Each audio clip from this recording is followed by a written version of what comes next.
Hello, thank you for joining for this reflection. And the passage I've been reading is from John's Gospel, chapter 12, verses 20 to 36. Now there were some Greeks among those who went up to worship at the feast. They came to Philip, who was from Bethsaida in Galilee, with a request. "Sir," they said, "we would like to see Jesus." Philip went to tell Andrew. Andrew and Philip, in turn, told Jesus.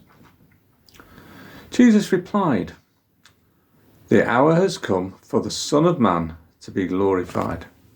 I tell you the truth.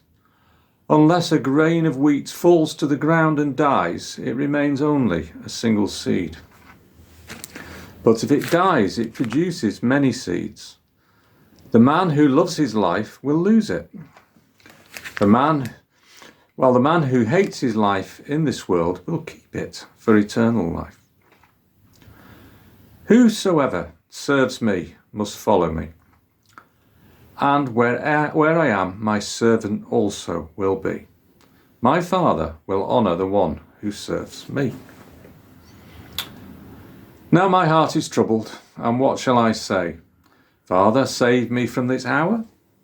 No, it was for this very reason I came to this hour. Father, glorify your name." Then a voice came from heaven. "I have glorified it, and I will glorify it again."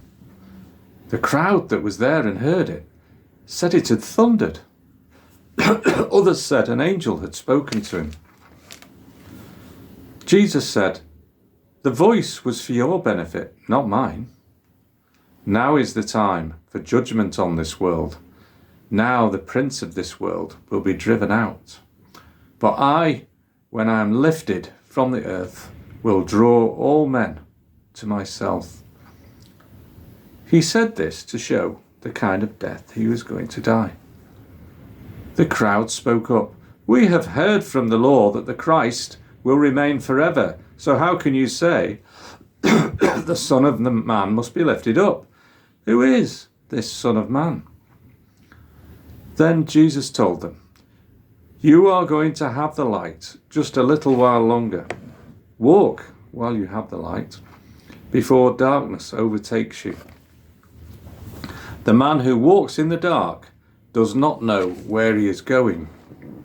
Put your trust in the light while you have it, so that you may become sons of light." When he had finished speaking, Jesus left and hid himself from them. Well, in this passage from John, we're at this critical point, aren't we? As I read this and talk to you today, it's Palm Sunday in a few days, and so it's that time of the Christian year when we're reflecting on this whole period.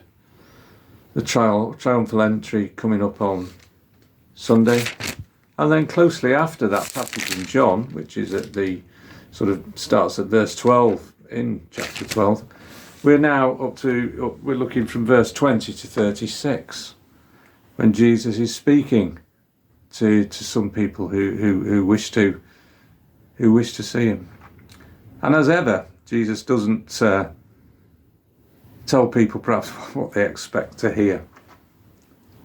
And that's what's difficult for people, including the disciples at times. And at this point, it must have seemed quite strange to people that Jesus is actually saying that, what's going to happen to him is part of the plan. He uses this analogy, doesn't he, about the seed.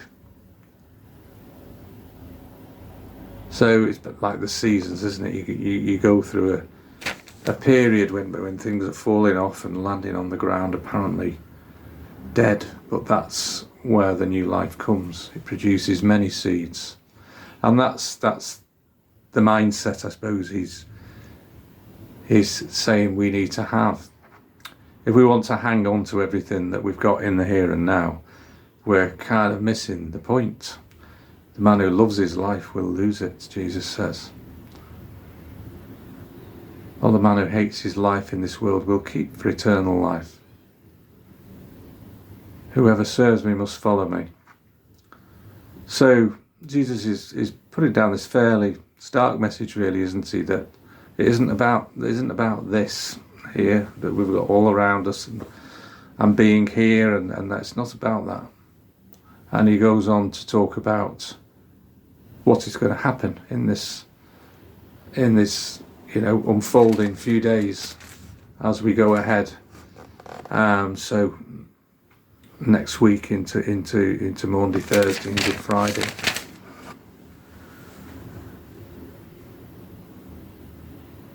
So it's difficult stuff that he's saying, isn't he? And he's saying to them, you're going to have the light just a little while longer. Walk while you have the light before the darkness overtakes you. I, when I am lifted from the earth, will draw all men to myself. And so Jesus is laying out really what it's all about, what his mission is here, and how we all need to have this mindset really about moving away from thinking it's all about the here and now. The seed that dies produces many seeds, and we're to do that.